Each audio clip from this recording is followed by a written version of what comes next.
Bonjour et bienvenue dans ce format spécial d'appel aux dons. En cette période de l'Avent, nous vous sollicitons à travers cette émission pour contribuer au denier de l'Église de Marseille. Chaque semaine, nous recevons des invités qui viennent témoigner de leur engagement dans l'Église. Et avant de vous les présenter, je vous rappelle qu'il reste quelques semaines pour faire votre don au denier, un don essentiel qui assure la vie matérielle des prêtres et la vitalité des missions pastorales de l'Église de Marseille. Aujourd'hui, nous portons notre regard sur l'Église universelle, une Église à 1000 facettes. Je me réjouis de partager ce temps avec Blandine. Vous avez participé aux Rencontres méditerranéennes 2023, on se souvient de la venue du pape François. Et l'aventure a continué en 2024 en Albanie où vous étiez. Et cette année encore, vous avez pris part à l'Odyssée Med 25, cette école de paix qui a sillonné la Méditerranée pendant 8 mois. Et depuis, vous faites partie d'un groupe de rencontres islamo-chrétiens. À vos côtés, Père Nicolas, vous êtes prêtre de la paroisse ukrainienne gréco-catholique, au service aussi de la pastorale des funérailles et à la mission de la mer. Et enfin, Père Alexandre Kono, vous arrivez en septembre 2022 du Cameroun, et ici à Marseille, vous êtes délégué diocésain à la pastorale des funérailles et prêtre de la paroisse du Sacré-Cœur. Je me tourne vers vous, Père Nicolas, pour une première question. On vous sait sur plusieurs fronts de l'Église. Alors naturellement, j'aimerais vous demander, qu'est-ce que c'est pour vous une Église universelle ? Bonjour à tous, à toutes. Pour moi, l'Église universelle, c'est la communion, c'est le corps du Christ.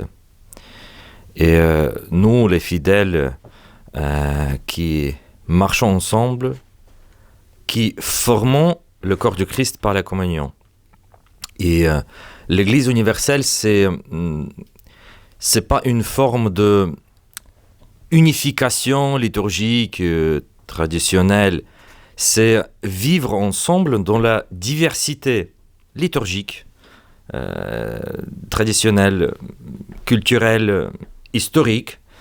Et c'est ça la richesse de l'Église catholique universelle. L'Église latine, 23 églises orientales catholiques, et tout ça donne vraiment la richesse de notre l'Église universelle. Voilà.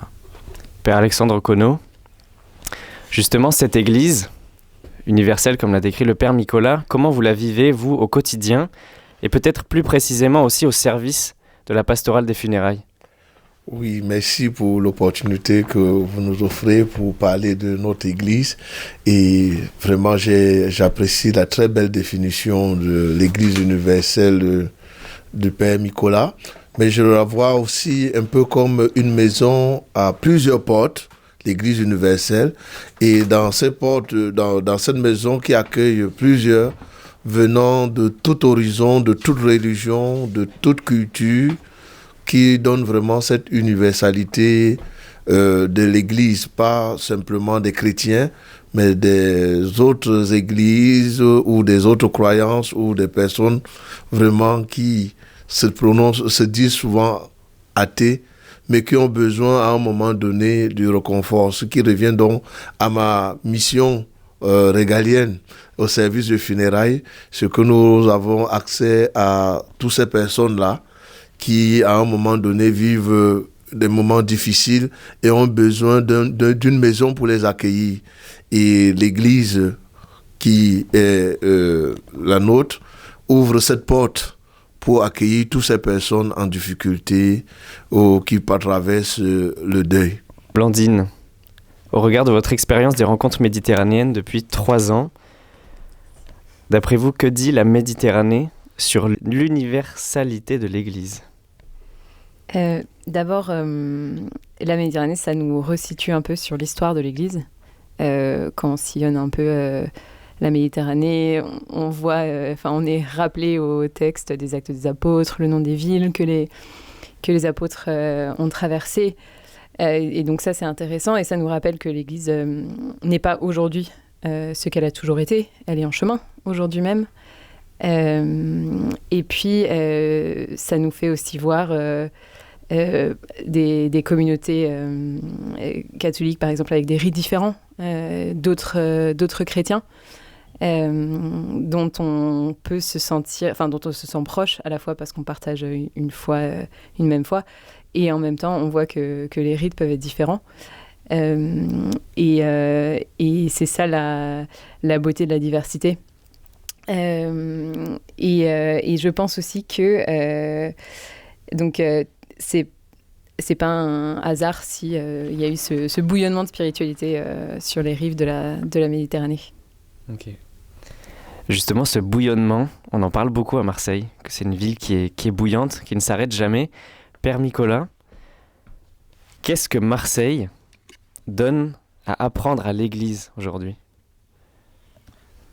Moi, je crois que Marseille, c'est un lieu de diversité. C'est une ville qui, on peut dire, à mon avis, représente le modèle du monde entier. Il y a cette diversité, beaucoup de religions, beaucoup de cultures, beaucoup de traditions, des histoires des peuples qui habitent à Marseille, avec sa richesse, avec sa fragilité, avec sa pauvreté, et comme j'ai déjà dit, la richesse. Et ça peut nous apprendre que l'Église doit unir le peuple de Dieu avec sa diversité pour marcher ensemble, pour dialoguer ensemble, pour aller vers le but de la paix, de la solidarité, aussi consolation, et bien sûr par le chemin de l'amour et de respect les uns les autres. Voilà. Justement, la question de l'unité, Père Kono, je me tourne vers vous. Alors, vous avez fait chemin au Cameroun. Comment vous êtes arrivé à Marseille et qu'est-ce que ça dit justement de votre ministère au regard de l'unité ? Oui, au regard de l'unité, déjà, je me réjouis d'être dans une ville ouverte. Et peut-être une anecdote, comme je les aime bien, une fois après un séjour, mon séjour, après 6 ou 7 mois, j'ai rencontré le cardinal qui me demandait comment je me trouvais à Marseille et où je me trouvais, est-ce que j'ai été victime des rejets ou du racisme et tout. Alors j'ai souri, j'ai dit peut-être il faut reformuler la question. Est-ce que vous voulez me demander si j'ai été témoin du racisme contre les Blancs? Parce que là où j'étais, c'était au 3e et tout le monde venait de partout dans le monde. Donc, vous dites que, simplement pour revenir à la question, pour dire, je suis arrivé trouver une ville ouverte, déjà ouverte sur la mer, mais ouverte à toutes les cultures, à toutes les nations, où je me suis intégré sans beaucoup de transition. Je n'ai pas beaucoup ressenti de dépaysement venant du Cameroun en arrivant à Marseille, parce que les peuples étaient déjà ouverts et la chaleur, déjà en termes de température, mais surtout en termes de chaleur humaine, d'accueil, d'acceptation de l'un ou de l'autre, sans cherchant, venant tous de presque de partout. Bon, on n'est forcément pas en train de rejeter l'autre pour dire, bon, toi, tu n'es pas d'ici ou tu n'es pas de là. Bon, j'ai tellement apprécié cela. Donc, c'est cette unité. Au quotidien, on essaie de vivre, ça dit que ce soit dans les églises, que ce soit dans les milieux publics, au Vélodrome, par exemple. J'ai toujours dit, voilà un exemple. Voilà un exemple de communion, d'unité, où tous les peuples, tous les âges se réunissent pour vivre une passion. Peut-être c'est au football, mais à côté du football quand même, on voit que je peux embrasser quelqu'un qui n'est pas ne vient pas du Cameroun.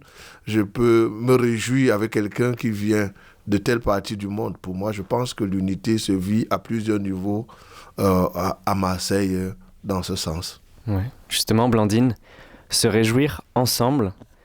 Père Kono parlait aussi d'une richesse. Cette expérience méditerranéenne vous a amené à faire partie d'un groupe de dialogue islamo-chrétien. Qu'est-ce que ça vous apporte en tant que chrétienne ? Très bonne question. Oui, en effet, un groupe de rencontres islamo-chrétiens a été monté l'an dernier, c'est-à-dire il y a 1 an, à la suite des rencontres méditerranéennes 2024. Et ça apporte d'abord des nouvelles amitiés, puisque l'idée du groupe est quand même de commencer par se rencontrer entre amis pour établir une relation de confiance et ensuite pouvoir parler de ce qui nous touche profondément. Donc d'abord, c'est vraiment intéressant parce que on peut se figurer plein de choses sur l'islam, mais connaître vraiment la manière dont cette religion est pratiquée, c'est assez passionnant d'abord d'un point de vue ne serait-ce que historique et anthropologique. Et après, de comprendre qu'en fait, les questions profondes qu'on se pose vis-à-vis de la spiritualité se rejoignent. Et donc, la manière dont l'autre pratique sa religion, ça éclaire aussi, moi, ma propre foi. Ça m'oblige à creuser ma foi. Et je dirais que aussi, en tant que catholique, on est bien obligé d'admettre que Dieu aime mon prochain qui est musulman, avec la même tendresse que celle dont il m'aime moi. Et donc ça fait aussi réfléchir à comment on accueille l'autre, comment on le perçoit. Et c'est un mystère du coup de comprendre comment ces grandes religions monothéistes peuvent cohabiter. Et quelle est voilà, et avoir conscience du fait qu'on a Dieu se rend accessible à tous, quelle que soit notre religion. Père Nicolas, une question pour vous. On vous sait prêtre de la communauté gréco-catholique. Quand on sait, comme la guerre sévit en Ukraine, qu'est-ce qu'à Marseille la communauté ukrainienne porte d'unique dans l'Église ? Je ne sais pas si vous savez, notre communauté a été installée en 2018. Et moi, je pense notre communauté ukrainienne gréco-catholique met ce puzzle, on peut dire, de l'Église universelle, du diocèse de Marseille, dans ce beau tableau qu'on voit la richesse, qu'on voit la beauté. Et notre communauté, bien sûr, était enracinée par la foi catholique qui vient avec le rite byzantin, qui vient de tradition orientale. Et je ne sais pas si vous avez visité la chapelle Saint-Jean-du-Désert, c'est notre chapelle ukrainienne, où on a fait la transformation de chapelle latine en chapelle byzantine, avec l'iconostase, les icônes, donc vous pouvez regarder cette beauté. Et aussi, on garde la fidélité, on garde la foi, même si pour le moment on a la situation compliquée avec la guerre, c'est vraiment les épreuves qu'on vit maintenant, mais on garde la foi avec l'espérance. Et notre fragilité dans cette situation aussi nous donne la courage de mener notre vie dans la foi chrétienne, et espérer l'aide de Dieu. Chaque dimanche, on prie pour la paix. Pas surtout en Ukraine, mais dans le monde entier. Parce que c'est ça qui est important pour nous maintenant, et je pense pour tout le monde aussi. Voilà. Est-ce que vous voudriez nous partager un souvenir marquant de cet engagement dans l'église de Marseille ? Pour vous, un souvenir charnière, un souvenir pépite peut-être, comme une grâce particulière ? Je me souviens cette année d'Espérance qui prend la fin de ce mois-là, le mois de décembre. Et j'étais vraiment étonné, mais aussi très surpris positivement qu'on a reçu l'appel et la demande de faire la croix jubilaire pour diocèse de Marseille. La croix qui a le signe d'espérance. Et on était vraiment très heureux de la faire. Et c'est vraiment le signe d'espérance qu'on a besoin maintenant. Et cette croix qui est portée dans plusieurs paroisses de diocèse de Marseille, ça nous donne aussi le signe que notre Église avec nous. Père Conneau, peut-être la même question. Une racine, un fondement, voilà, un souvenir de votre engagement. dans l'église de Marseille. Oui, déjà, peut-être je parlerai de mon engagement, de ce que je vis, aussi de cette expérience de l'église à Marseille, peut-être dans le cadre de la pastorale de funérailles. Déjà, en venant d'un pays où les obsèques, c'est plus solennel, plus festif, qui implique plusieurs personnes, et arriver à un milieu où c'est plus pudique, plus silencieux, plus familial. Bon, on peut se dire, bon, c'est deux manières de faire. Mais sauf que quand j'essaye de trouver dans l'unité dont on a parlé, ou bien quand j'essaye de trouver l'universalité, je me rends compte que ça soit au Cameroun ou bien à Marseille, toutes ces familles ont besoin d'être accompagnées. C'est au fond, qu'on soit dans la fête ou qu'on soit dans le silence, on a besoin d'être accompagné. Et au quotidien, on essaye donc d'accompagner ces familles, et ce qui nous nécessite un bon temps d'écoute. Tout le monde a besoin d'être écouté, tout le monde a besoin de sentir ce réconfort et tout. Blandine, enfin, pour clore vraiment cette partie par le souvenir concret dans l'universalité, est-ce que vous auriez quelque chose à nous partager, peut-être de ces expériences de rencontres méditerranéennes, peut-être cette dernière d'ailleurs, mais universelle, dans un souvenir concret de votre parcours? Alors, en fait, je pense que universel, ça s'applique aussi. On n'est pas obligé d'aller à l'autre bout du monde pour trouver l'universalité de l'Église, ou à l'autre bout de la Méditerranée.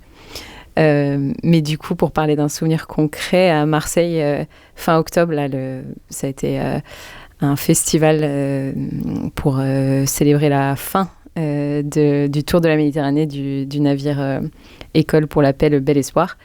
Et ça, c'était un très beau moment, notamment la messe célébrée par Monseigneur Aveline, qui rassemblait donc plein de jeunes qui avaient été dans les rencontres méditerranéennes, et surtout toute l'église de Marseille rassemblée autour, dans laquelle on se sent si bien. Ça, c'était un beau souvenir d'unité.